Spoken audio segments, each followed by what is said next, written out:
আজকে জালেমরা খুঁড়িয়ে পালিয়ে কুকুরের মতো ফিরে চলে গেছে। আজকে এই স্বাধীনতার অর্জনকে আমাদেরকে বিলীন করতে দেওয়া যাবে না। এখনো মায়ের কান্না থামে নাই, এখনো রাজ্য শুকায় নাই, এখনো ওদের জালেম বাংলা জমিনে মাথা উঁচু করে দাঁড়ায়, মাথা ভেঙে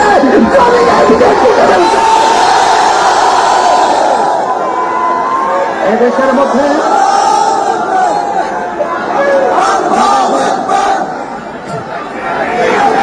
সুন্দর একটা দেশ বাংলাদেশ। আমি জালেমদেরকে, নাস্তিকদেরকে, খুনিদেরকে, জালেম বসদেরকে আমি স্মরণ করে দিতে চাই। বাংলাদেশের ইতিহাস তোমরা দেখেছ,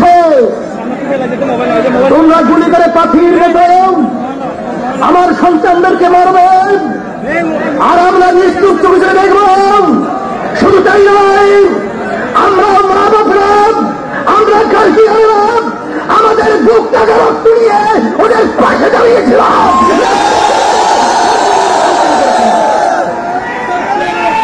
এখন আমি বলবো,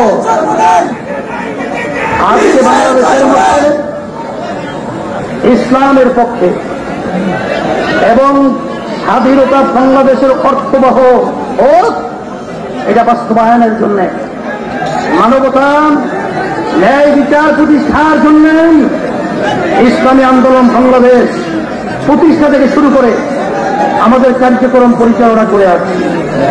তোমরা দেখেছ, আপনারা দেখেছেন, ইসলামী আন্দোলন বাংলাদেশ প্রতিষ্ঠা থেকে শুরু করে অদ্যাবধি পর্যন্ত ব্যক্তির স্বার্থের জন্য, এমপির জন্য, মন্ত্রিত্বের জন্য, কোন সম্মান সম্পদের জন্য আমাদের নিজে আদর্শকে আল্লাহর হুজুরে আমরা বিলীন করি নাই, বিচারের কাছে দেই নাই। দেশের জন্যই, ইসলামের জন্যই, মানবতার জন্যই এই হিসাবে আমি সকলকে বলবো, আজকে যারা নাকি কিছু বৈধ আজকে আলেম ওলামা ইসলামকে সহ্য করতে পারে না, ওরা আজকে ওলামায়ে কিরামদের প্রতি বিষ আঙ্গুল তুলে ইঙ্গিত করতে চায়। আমরা পরিষ্কার ঘোষণা করছি, এই বাংলাদেশ ৯৯% মতো মুসলমান বসবাস করে। এই দেশ হল আলেম ওলামাদের দেশ, শাহজালালের দেশ, সরফরাজের দেশ। এই দেশের নাস্তিকদের বিস্তার ওদের আঙুল ভেঙে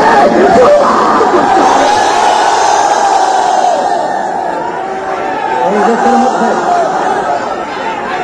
যদি আমরা সজাগ হই, আপনারা দেখবেন আজকে ইসলামের জন্য এবং যারা দেশের কল্যাণের জন্য যারা আজকে কাজ করছে, তাদের জন্য কিন্তু বাংলাদেশের মাটি আজকে উর্বর, আজকে কিন্তু প্রস্তুত হয়ে আমাদেরকে আহ্বান করতেছে।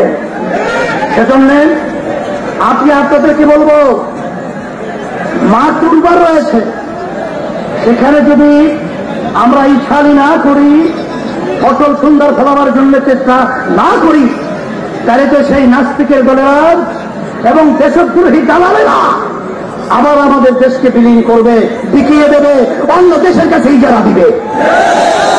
আমাদের সম্পদকে আমাদেরকে পাহারা দিতে হবে, আমাদের দেশকে আমাদের রক্ষা করতে হবে, আমাদের ইসলাম ইজ্জতকে রক্ষা করতে হবে।